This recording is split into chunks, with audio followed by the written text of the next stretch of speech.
Good morning, and welcome to today's webinar on housing's role in improving health and advancing equity.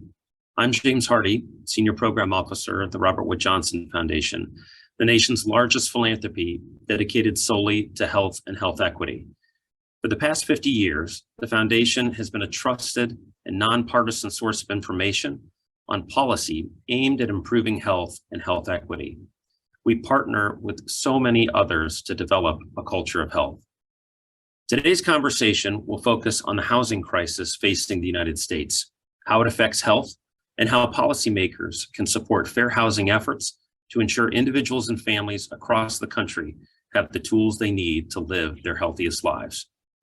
Earlier this year, the foundation funded a documentary created by PBS Frontline, highlighting the eviction crisis many people faced during the pandemic and continue to face today. To open this conversation, I want to share a very short trailer. The policies that were enacted to control the eviction crisis were unprecedented. From Frontline and Retro Report, in states across the country, the fear of being evicted during the pandemic. Patchwork of eviction policy. Much of a tenant's experience was completely dependent upon the zip code that they lived in. I need to see that our government cares equally about landlords as they do with tenants. These are not deadbeats. These are people that had jobs, that felt secure. So it's just not. Premieres Tuesday, July 26th, 10, 9 Central, only on PBS.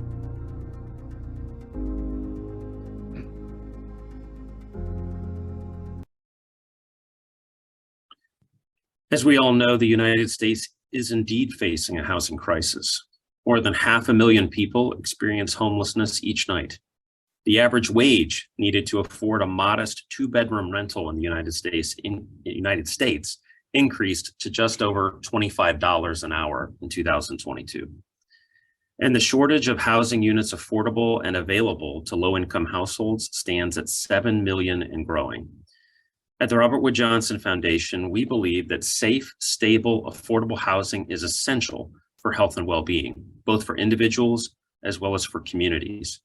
If we take a few seconds and think about how housing, or lack thereof, impacted our own lives and the lives of our loved ones, we quickly come to the same conclusion. Today's learning session will focus on the impact that access to housing has on the health of families and communities. RWJF's policy briefing series is intended to provide objective, nonpartisan research and analysis of broad social issues and the solutions that may help to address them.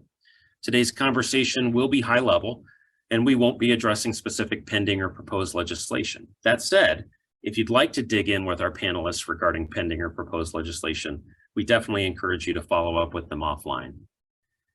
We will now hear from two incredible leaders in the field who will share with us their perspectives on the nation's housing crisis, its relationship to health and well-being, and ways the federal government can make progress. At which point we'll have time for Q&A, so be sure to send in your questions as they come to you. Without further delay, I'm honored to introduce Dennis Shea, Executive Director of the Terwilliger Center for Housing Policy at the Bipartisan Policy Center in Washington. During his time at the BPC, Dennis has been a leader in analyzing and forging bipartisan solutions for the nation's housing challenges. Prior to joining BPC, he served as Assistant Secretary for Policy Development and Research at HUD under President George W. Bush, as Deputy U.S. Trade Rep and U.S. Ambassador to the World Trade Organization in Geneva, Switzerland.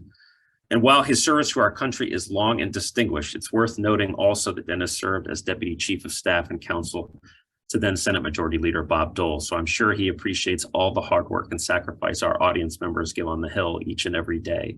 Welcome, Dennis, and I'll turn the microphone over to you. Well, thank you, James, for that very kind and overly generous introduction. As you mentioned, I guess we can go to the first slide. Thank you. I am the Executive Director of the Terwilliger Center at the Bipartisan Policy Center. And the mission of the Terwilliger Center is very simple: to advance bipartisan to promote housing affordability. We believe that every family in America deserves access to a safe, decent, and affordable home. Next slide, please.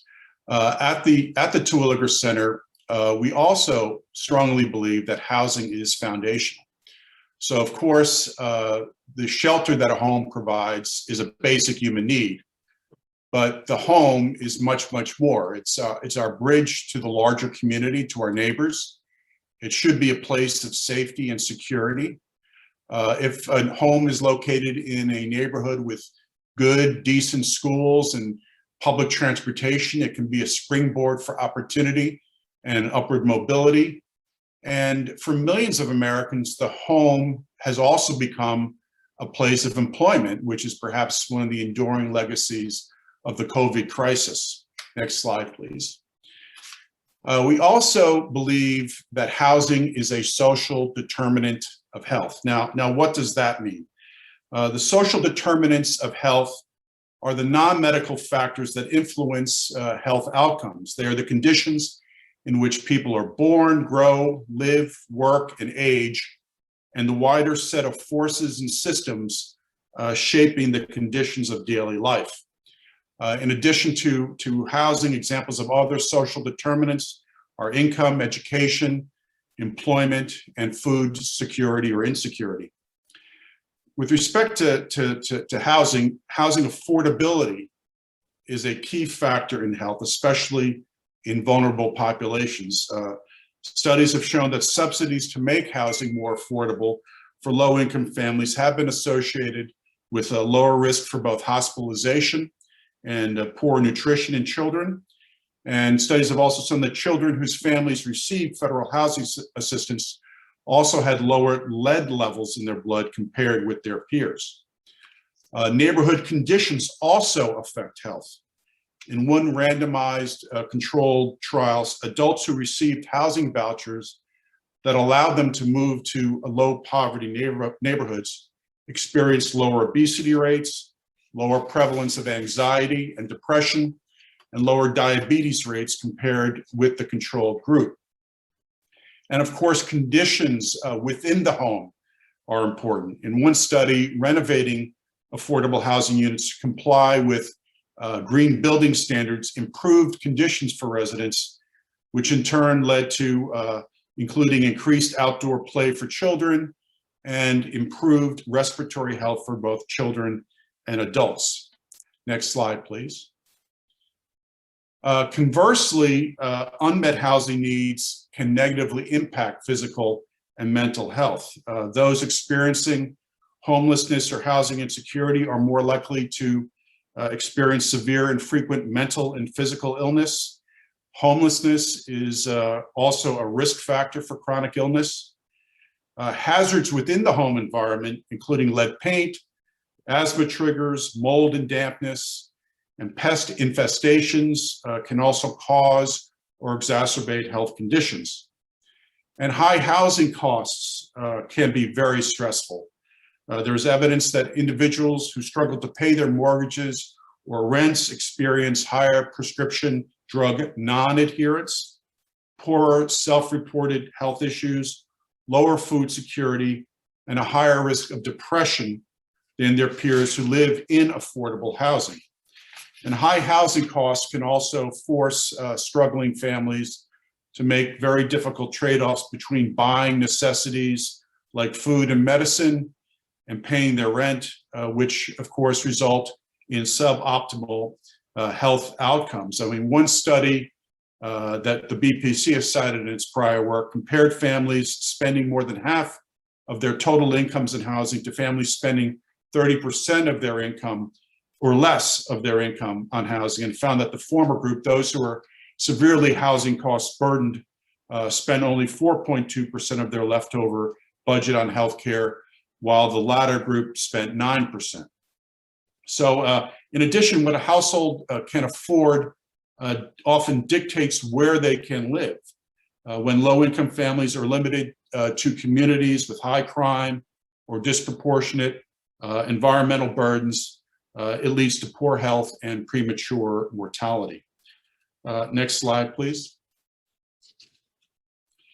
Housing needs left unaddressed are a strain on the healthcare system. The integration of health and housing has the potential to improve not just health outcomes, but also reduce costs. The top 5% of hospital users, overwhelmingly poor and housing insecure, are estimated to consume 50% of healthcare costs. Supportive housing is especially important and impactful in cutting healthcare costs. Supporting housing programs combine affordable housing assistance with wraparound services to assist people experiencing homelessness, joblessness, disability, or health problems. So pairing affordable housing with supportive services has been shown to reduce the use of publicly funded crisis services at a rate greater than affordable housing alone. And according to the National Alliance to End Homelessness, service costs are reduced by about 50% when an individual is placed in a supportive setting. Next slide, please. Let's just talk briefly about vulnerable populations. I mean, safe, affordable housing is especially important to the health of already vulnerable population. For example, children who are homeless or unstably housed have higher rates of mental health problems and often lack basic access to primary pediatric care. Multiple moves and overcrowding can also negatively affect children's development, putting them at risk for behavioral and emotional problems and reducing educational achievement. In one study, children whose families were eligible to receive housing assistance but had not yet received it reported experiencing high rates of housing hazards, and over 40% were shown to suffer health consequences as a result. With respect to seniors, I mean, we're an aging population. In 2030, it is expected that seniors, those aged 65 or above, will make up about 21% of the overall US population. Yet some seniors will struggle and do struggle to afford their housing. And for many, housing-related costs are their biggest housing expenditure. Additionally, about 70% of adults 65 or older will eventually require long-term services and supports. That's assistance with bathing, food preparation, dressing, and medication management. And many seniors just will not have the resources to provide those supports adequately. Research has also shown that seniors want to age in place in their own homes and communities, but very often the home itself is structurally unsuitable for seniors in which to live. They don't have the certain design features that would make living in that home safe and secure for them. Interestingly and sadly, in 2019, falls resulted in approximately 3 million emergency room visits and cost the health care system about $50 billion. So the bottom line I want to emphasize here is that the evidence shows that being affordably and safely housed correlates with better health outcomes for individuals. But unfortunately, next slide, please, we have this tremendous, as James mentioned, tremendous housing affordability issue in our country today. And the fact, as James pointed out, we simply have underbuilt housing by millions of homes over the past 15 years. So there's a strong demand for housing, but an inadequate supply, particularly of affordable rentals and starter homes for ownership. And that is a key driver of rising housing costs. And as rents and home prices have gone up, incomes have simply not matched those costs, those increases. So what are the solutions? I would say, on the supply side, BPC strongly supports expanding and strengthening the low-income housing tax credit, which has been our most successful affordable rental housing program over the past 36 years, bipartisan support, and it incentivizes private investment in the production and rehabilitation of affordable rental housing. BPC also strongly supports the neighborhood homes tax credit concept, which is designed to incentivize private investment in the rehab and construction of homes for sale in distressed communities. And we really need, as a country, to re-examine local land use and zoning practices, which have severely restricted the diversity of housing types that can be built in communities and have gotten in the way to increasing more housing supplies. So these are all very important issues and solutions. Next slide, please. On sort of what we call the demand side, BPC and the Terwilliger Center strongly support the concept of mobility vouchers. These are vouchers directed to provide housing assistance to help families close the gap between their incomes and the rents that they have to pay. But for families with extremely extremely young children, research by Raj Chetty, a Harvard professor, and others have shown that if you have these vouchers, if families with very young children move into opportunities with more neighborhoods, perhaps better schools, that directly impacts their educational achievement and their lifetime earnings over time. So that's important to get to the kids at a very early age. We also support, you heard at the outset the trailer about the eviction crisis that we experienced during COVID, which was prevented to some extent as a result of resources provided by the federal government. But we support making a permanent emergency rental assistance program to provide one-time grants and assistance to families who experience a sudden emergency like a loss of job or a health crisis. We also need to do much better at preventing falls among seniors and promoting the idea of universal design features in new homes, such as no-step entries and single-floor living and expanded hallways so seniors can live more comfortably and safely in their homes. I'll just say that the BPC has done work on this intersection between health and housing over the past 10 years. We have documents like Healthy Aging Begins at Home, Building the Case, Low-Income Housing Tax Credits and Health, and HUD-HHS Partnerships, A Prescription for Better Health. This is our work, which I would commend to the audience. If they want to learn more, they can find it on our website at bipartisanpolicy.org. So I'll conclude there. I just want to thank the Robert Wood Johnson Foundation for this opportunity. Thank you so much, Dennis, for getting us off to such a great start. I'm now privileged to introduce Nikitra Bailey, Senior Vice President of Public Policy at the National Fair Housing Alliance in Washington. In this role, Nikitra has been a tireless advocate for policies, programs, and solutions aimed at eliminating housing discrimination and ensure equitable housing opportunities for all people and communities. Prior to joining NAFA, Nikitra served as Executive Vice President at the Center for Responsible Lending, where she played an integral role in developing and driving the direction of the organization's consumer protection and fair lending agenda. Her career service is equally impressive, with a lifetime spent helping civil rights, faith, women, labor, and community advocates across this nation. Welcome, Nikitra. Thank you so much, James. And thank you for the opportunity to join the briefing today.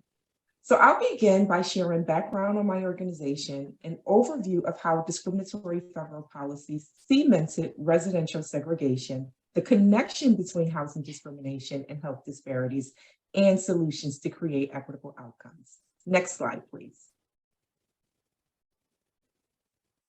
So the National Fair Housing Alliance leads the fair housing movement. We work to eliminate housing discrimination and ensure equitable housing opportunities for all people and communities through our education, outreach, member services, public policy, advocacy, housing and community development, tech equity, enforcement, and consulting and compliance programs. We represent the voices of over 170 local fair housing enforcement agencies from all over the nation. Next slide, please. So our nation's public policies are steeped in structural inequality. For the entirety of our nation's history, housing policies with a focus on affordability created deep societal divides because they were implemented in racially discriminatory manners, leaving behind entire communities. Our system has baked in inequality. Our markets are unfair by design. Our nation's public policies are steeped in structural inequity, and this approach consistently results in greater housing instability that every new crisis exacerbates. And I'll give you an example. The first one is the Homestead Act, which is highlighted on the slide. So in 1862, our nation had decided to help to spur Western expansion. During that time, as you all know, we were a very unequal country. And many of those settlers who were participating in the expansion of the nation were white Europeans. And as a result of those land grants that they received, we know that today, 20% of those families that receive those land grants can attribute their family's wealth to that single piece of legislation. So inequality has perpetuated in our policies since the founding of our nation. And I'll talk more about this in the next slide, but I want to talk a little bit here about the COVID-19 pandemic. Because even here, where we had an opportunity to think about the impacts of inequity, at the outset of this crisis, we were not as equity focused as we could have been. And because of that, COVID-19 was deadlier in communities of color because of decades of discriminatory housing policies. And I'm going to get into more detail on that, but I do at this time want to drop in a link to share with everyone about the impact of COVID on communities. Next slide, please. So as I mentioned, structural inequality was built into our housing and our finance systems, and explicitly in our nation's systems following the Great Depression. Everyone knows that after the Great Depression, we went into a deep, deep recession. And what we did as a nation is we decided to build our way out and to use housing as the way to grow the American middle class and to respond to the recession. We created the Homeowners Loan Corporation, which was established in 1933, and it was created to prevent massive foreclosures in the wake of the Great Depression. It developed the fully amortizing loan product, and it hired real estate professionals to complete residential security surveys. And one of the fallacies of the program, though, is that it graded neighborhoods based on characteristics of race. So if you were a person who lived in a Black community, your neighborhood was redlined and a big red circle was drawn around your community because we falsely equated the idea of race with risk. And we prohibited investment in those communities, despite the reality that those taxpaying citizens could have qualified for a mortgage and would have well succeeded in paying a mortgage on a monthly basis. Because of this single inequity in our system, we are dealing with today the outcome of home ownership disparities, where the Black home ownership rate is typically at around 30 percentage points less than the white home ownership rate. And the Black-white wealth gap is exacerbated because for so many families, their wealth extends from their housing. So we have a situation today where whites have 8 times the wealth of African Americans and 5 times the wealth of Latinos. And so much of that disparity started with these discriminatory policies in 1933 through the Homeowners Loan Corporation. The next slide, please. This impacts where we live and why it matters. And I won't have a chance to go through all of these different topics here, but I am going to focus in today on healthcare, healthy foods, and environment, because all of those impact the quality of care in communities and the health of communities. So speaking specifically to health deserts, Blacks and Latinos are more likely to live in health deserts with fewer healthcare facilities and primary care physicians. So when you think about your zip code, it is a better predictor of your health than your genetic code. The COVID-19 pandemic, as I mentioned earlier, has exacerbated racial health inequities. If you have a chance to look at the link that I included, you'll see that many people were visiting doctors during that time, and they were actually sent home. They were not given proper care. And because of their inability to get proper care, many of those people are no longer with us today. We also know that due to discrimination, segregation, and other structural inequities, that the air that people breathe in communities of color is more toxic than it is in white communities.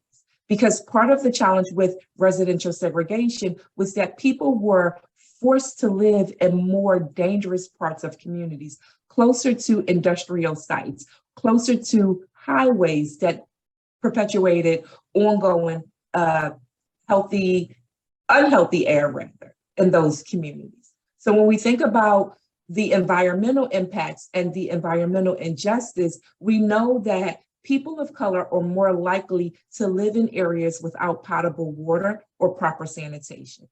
And that race is the most significant predictor of whether a person will live in a neighborhood with contaminated air, land, or water.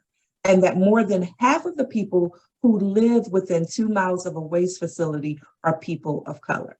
And we continue to feel the impacts of that. And I'm going to drop in another link that I'm hoping you all will have an opportunity to read that demonstrates how these challenges remain in communities across the nation. And then I'll speak about lack of access to healthy foods. People of color are more likely to live in food deserts. Latinos are a third less likely, and Blacks half less likely to have access to a grocery store than their white counterparts. 8% of Blacks live in census tracts with a grocery store compared to 31% of whites. And then we're all familiar with what happened, unfortunately, in Buffalo, New York this year. That whole community was able to be targeted because of the history of residential segregation. And what is really troubling is as that catastrophe happened in Buffalo, we know that the impact related to the ability of that community to access healthy foods. So Buffalo's East Side, because of residential segregation, was already a food desert. There was only a single grocery store in that community. So this article explains how the shooting itself was catastrophic for the residents who lived there and really exacerbated existing food inequality in a community that was struggling with access to healthy foods. Next slide, please. So what are some of the things that we need to do to make sure we're addressing these disparities so that we can improve health outcomes for everyone? Well, this crisis gave us an opportunity to think differently and to operate differently with more of an equity lens. And one of the things that we did well this time was we established an emergency rental assistance program. This program made funding available to assist households that were unable to pay their rent or utilities. Everyone knows that the COVID crisis is a health crisis. People lost their homes and their jobs because of no fault of their own. There was a global pandemic that made it such that we all needed the ability to shelter in a safe place. So the emergency rental assistance program during this time was a lifeline for communities. And it's a program that started under the former administration and that was continued under the current administration. And it really made a significant difference. And it's a program that we need to make sure we turn into a type of permanent program, because one of the things that we know is that shocks to the system are going to be consistent. The other program is the foreclosure prevention efforts that we did. We worked across industry and in the consumer and civil rights community to think about loss mitigation options and to come up with ways that we could help homeowners find ways to make their housing payments more affordable during this time so that we did not have the type of devastating foreclosure losses that we had that followed the Great Recession of 2008, where so many people in communities of color were preyed upon by abusive subprime lenders and pushed into toxic and risky loans, despite qualifying for loans on safe and more affordable terms, costing Black and Latino communities $1 trillion in wealth. Another important program that we put into place this time is the Homeowner Assistance Fund. This fund was very critical to also assist homeowners and to help them remain housed. Again, trying to do everything that we could to keep people housed during this ongoing health pandemic. So nearly $10 billion was provided through the American Rescue Plan Act to help households who are behind on their mortgages and other housing related expenses, such as taxes and other expenses due to impacts of COVID. What was important about this program and what we did differently is we included some targeting for socially disadvantaged individuals. This was to make sure equity was built into the program. This program is being implemented in every state and in every territory, and it's helping to help homeowners remain housed, and to ensure that there is equitable access to making sure the funds are fully utilized. So those are some critical initial responses that we implemented during this crisis that have made a tremendous difference. They are nearly not enough. We know that we need to make the emergency rental assistance program permanent, and some localities are taking steps to have rental assistance and foreclosure prevention programs implemented in a long-term capacity. Another program that is very important to creating equity to the inequity in homeownership in particular is special purpose credit programs. So special purpose credit programs are permissible under the Equal Credit Opportunity Act. And the statute allows institutions to develop special purpose credit programs which provide a tailored way to meet a special social need and benefit economically disadvantaged groups, including groups that share a common characteristic such as race, national origin, or gender. Properly designed special purpose credit programs can play a critical role in promoting equity and inclusion, building wealth, and removing stubborn barriers that have contributed to financial inequality, housing instability, and residential segregation. The other solution is targeting down payment assistance for new first-time home buyers by first generation. Lack of down payment is the most common barrier for families who have a history of being locked outside of the housing market. Targeting down payment assistance by first generation would allow us to expand opportunity broadly, including in rural communities all over the country. Through a targeted assistance program, we have a chance to create 5 million new homeowners, which would produce massive economic benefits. 1.7 million of them would be Black, 1.32 million Latino, and 1.4 million of them would be white.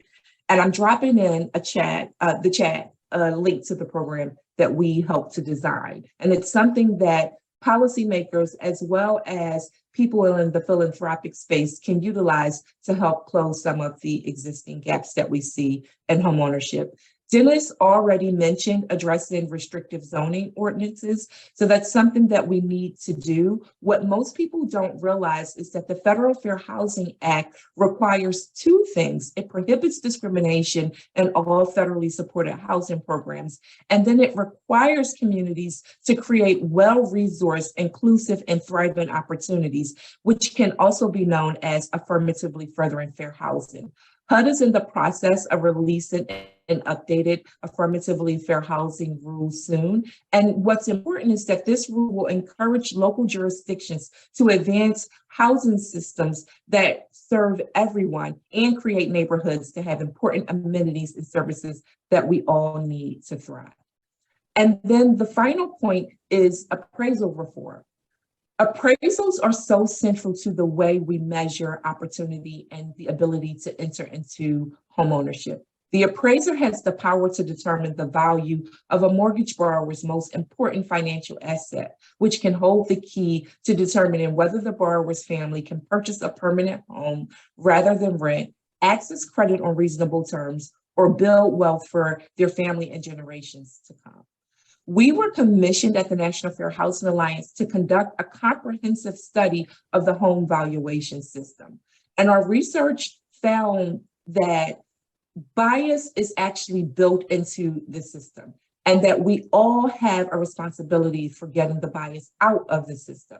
And the Brookings Institution specifically did research to look at devaluations in Black neighborhoods. And it found that homes in Black communities are devalued by $48,000 per home on average, amounting to a cumulative loss of $156 billion. This discrimination is a drag on our economy, and it hurts members of our communities. We know that if we address discrimination in housing alone, we have a chance to improve healthy outcomes. We also have an opportunity to grow the economy for everyone. If we address discrimination targeted at the Black community singularly, we have a chance to advance the economy by $1 trillion a year over the next 5 years. So thank you. I'll pause there and look forward to our discussion. Thank you so much, Nikitra.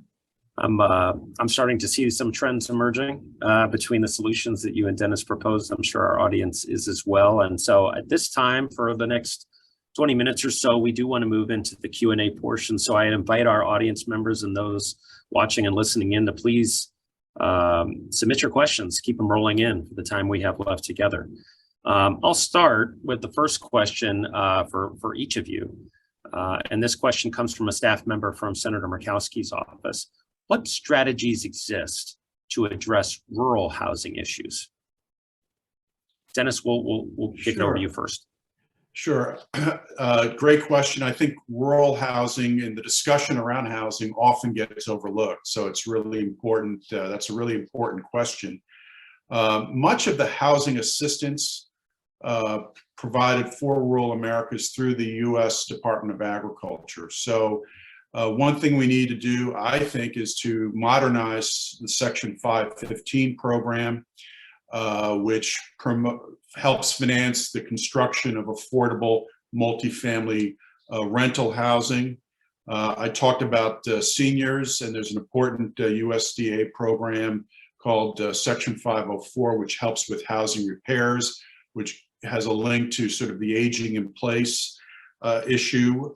We need to work on supporting and preserving manufactured housing, modular housing, which is a major component of housing in rural America. And I'm glad this question was raised because next we've commissioned a study with our partners at Apt Associates to look at what are the barriers to building modular housing at scale in rural America.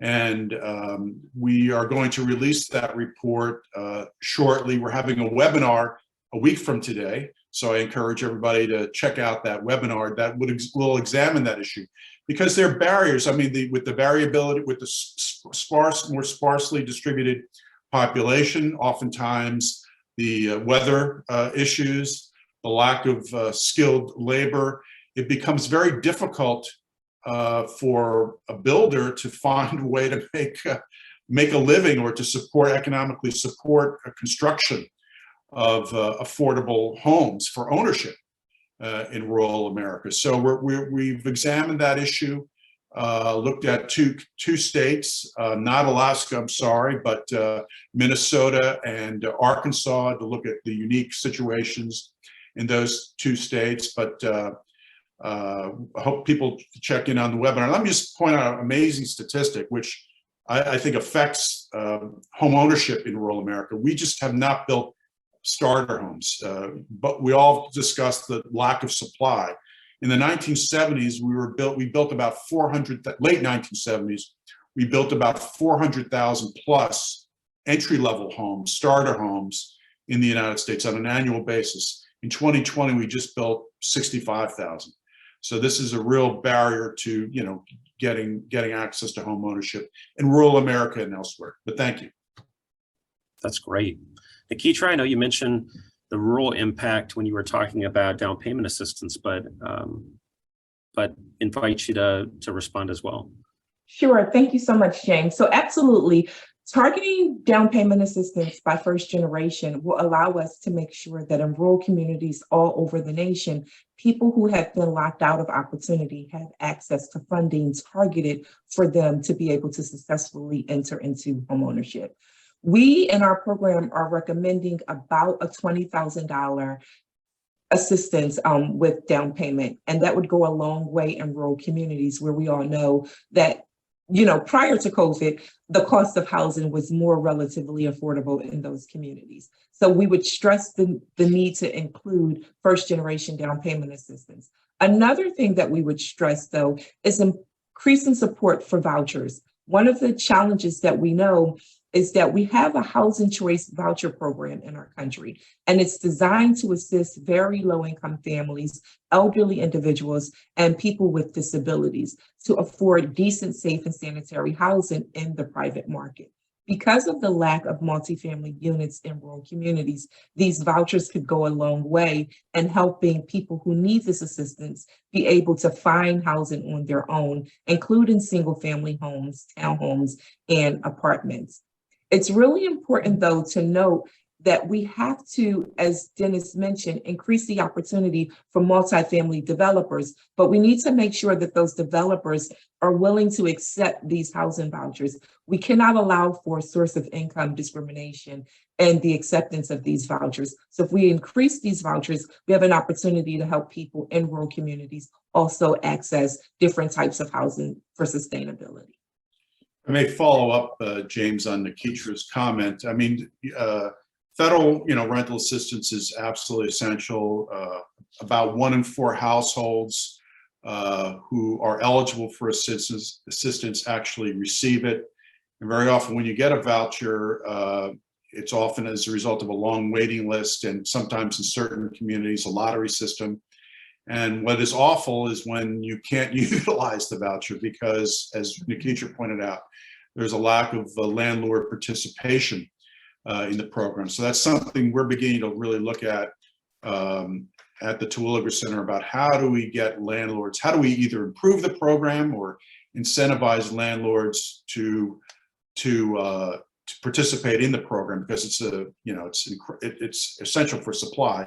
And there are ideas out there on the Hill as well that people have talked about. So, but great points. Yeah. No, important points. Yeah. Pivoting slightly to how health systems can contribute to making change. So, how can health systems contribute to changing housing policies, changing the goals in a community around housing, the programming, and even the construction or the interventions thereafter?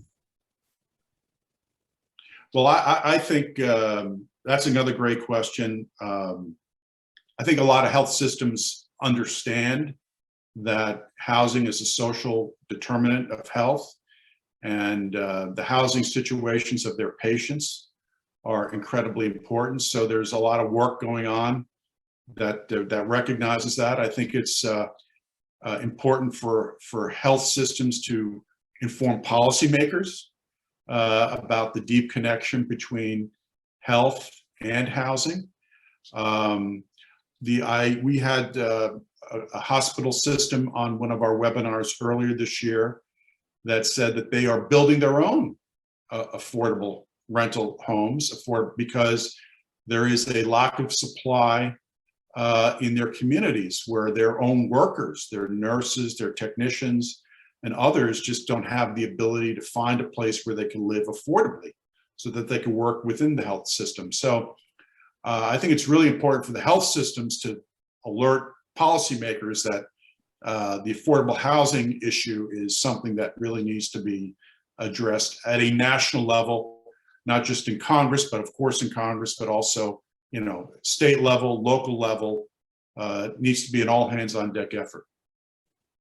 I agree with Dennis, and we are working with the Urban Institute. We launched a Keys Unlock Dreams program, and the goal of the program is to advance policies to address racial homeownership and wealth gaps. And we're targeting 10 cities, and we're using a variety of local and national tools. So we're looking at community health needs assessments, and health impact assessments as potential tools that communities can use to connect housing and health policies, and programs based on the growing recognition of housing as a key determinant of health. So we need to, as communities, think about the overlap between housing and health policies. We know that in those communities, as I mentioned before on the slide, where you live matters, that we don't have adequate health facilities in communities, and that the ability for people to get proper care is critical to their overall health. We also know that we don't have sufficient access to healthy foods. So by using these assessments, along with encouraging jurisdictions to affirmatively further fair housing, in tandem allows us to connect housing and healthcare in communities and allow us to monitor for impacts across both of those issues and to raise those standards at the same time. Yeah. This next question deals with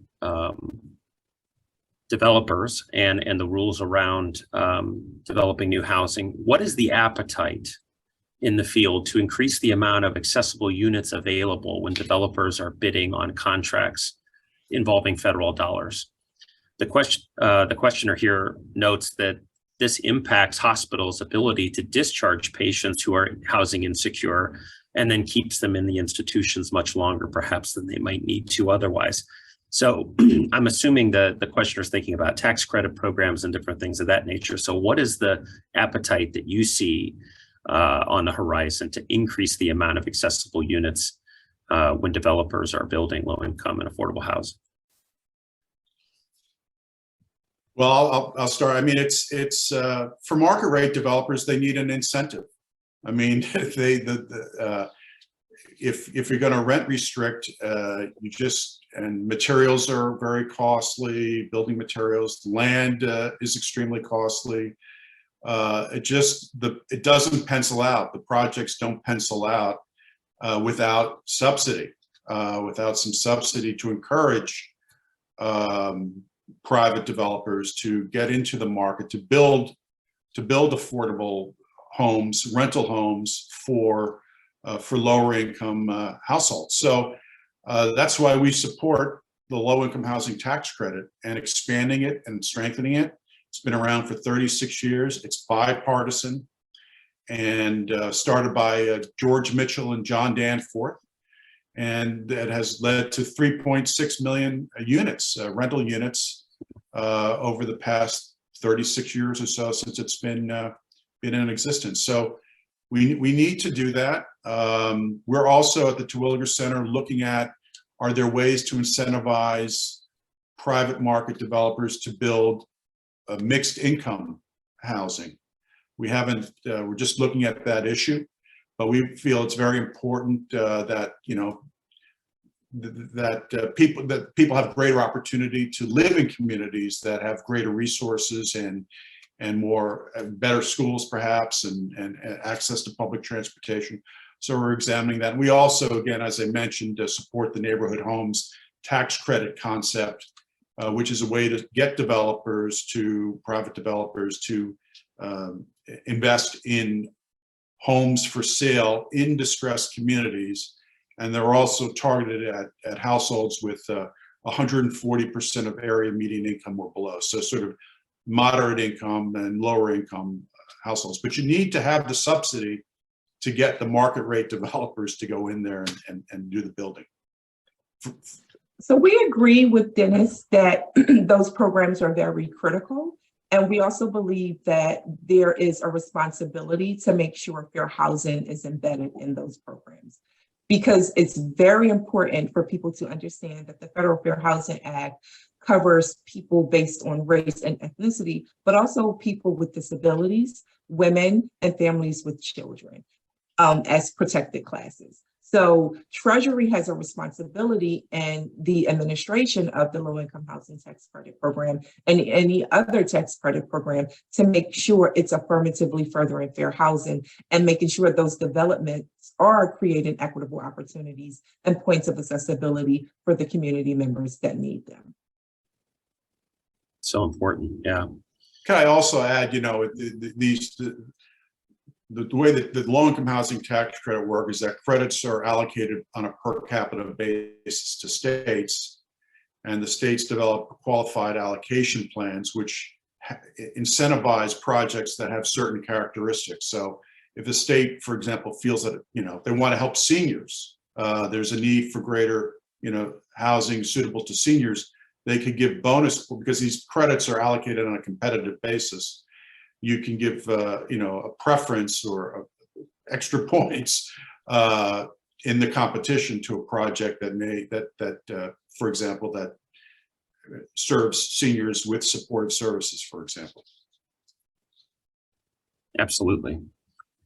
Pivoting again, this time, this questioner is hoping that you both might be able to offer some insights as to alternative approaches in other countries, but particular the public investment and perception of public housing, how it seems to be different in other countries versus the US. Any comments or thoughts on that? I'd love to lead in this one. All housing, I'd like to say, in these United States is public housing. We don't often think about our suburban communities as subsidized housing. We created access to the American middle class through the subsidization of those suburban suburbs, and we didn't do it in an equitable way. So I think we all, as voters, need to really change this perception around housing in our country. It is a fundamental right, and all housing in our nation is being supported through subsidy. And, we need to look at all housing, even, those homes in suburban communities, as being taxpayer supported. Many of those homeowners get tax benefits from owning their homes. So I think if we could change the perception and conversation around housing and make it clear that we need different types of quality housing in every community where all people have access to safe, decent, and affordable housing, really strengthen our housing investments in a more equitable manner. Well, I'm certainly not an expert on housing overseas, but I think in many countries, the bigger challenge is not affordability, it's the quality of housing. In many countries, the quality of housing is just not as good as the housing here in the United States.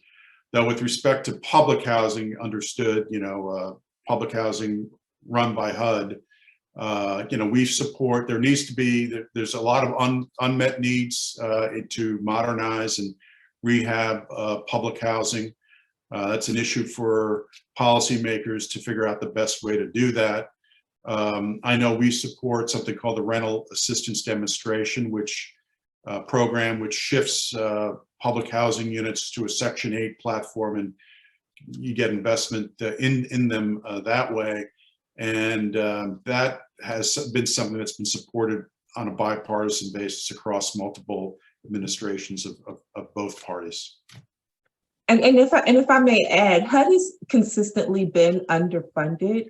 We need to make sure HUD has the resources that it needs to be able to implement its programs. We also could consider, reforming the homeowner tax credit to, a deduction. We could expand it for renters. There are things that we could do to really incentivize the subsidies differently. But I do think it's really critical for people to understand the role of subsidy in housing and how it is really an over-subsidization of some of the wealthiest of Americans, as opposed to some of the people who need them at the lower end of the income spectrum.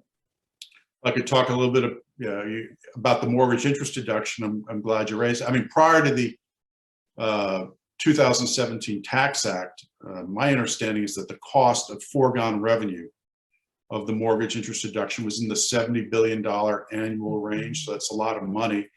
But once the 2017 Tax Act raised the standard deduction, so as a result, fewer and fewer people are itemizing on their returns, taking any deduction. But those who are skew higher income. So those who are taking the mortgage interest deduction skew higher income. And I think the foregone revenue is about $27, $28 billion annually as a result of it being pared back through the But we, at the BPC, the Terwilliger Center, we support converting the mortgage interest deduction to a tax credit that all tax filers who have a mortgage can avail themselves. So that would benefit potentially a broader income group than just higher income folks who are generally benefiting most from the mortgage interest deduction. I'm going to sneak one last question in, and this one I think is a good way of wrapping up our Q&A. In many cities, most of the lower cost housing is located in the suburbs, but there are few public transportation options to get to jobs in the city. Should transportation be part of the solution to the affordable housing crisis? Absolutely. Transportation is so critical. On that slide that I showed earlier, where you live matters, that was one of the features of the slide. So you'll get a chance to see some of the data that we included there. We know that because of the history of residential segregation, people who live in inner cities are actually segregated from work opportunities. And they, don't have the ability to have access to a car, which makes the ability to live outside of the city in some of the more affordable suburban communities difficult if their work is in the city. So transportation policy is so critical to housing. Also, the way our country built the national highway system segregated entire communities. We had thriving Black communities and cities all over the nation, but our National Highway Act went in and cut through middle-class Black neighborhoods, cutting them off and locking them in with concrete walls and railroad tracks, making them places of less opportunity. So we also call on the Department of Transportation to make sure it is affirmatively furthering fair housing in the administration of its housing programs. Right now, there are a number of DOT programs that have been announced by this administration. The Restoring Communities Left Behind provision is one of them, and we're calling for making sure those funds are disseminated in the way that would affirmatively further fair housing. And it's the reconnecting communities left behind.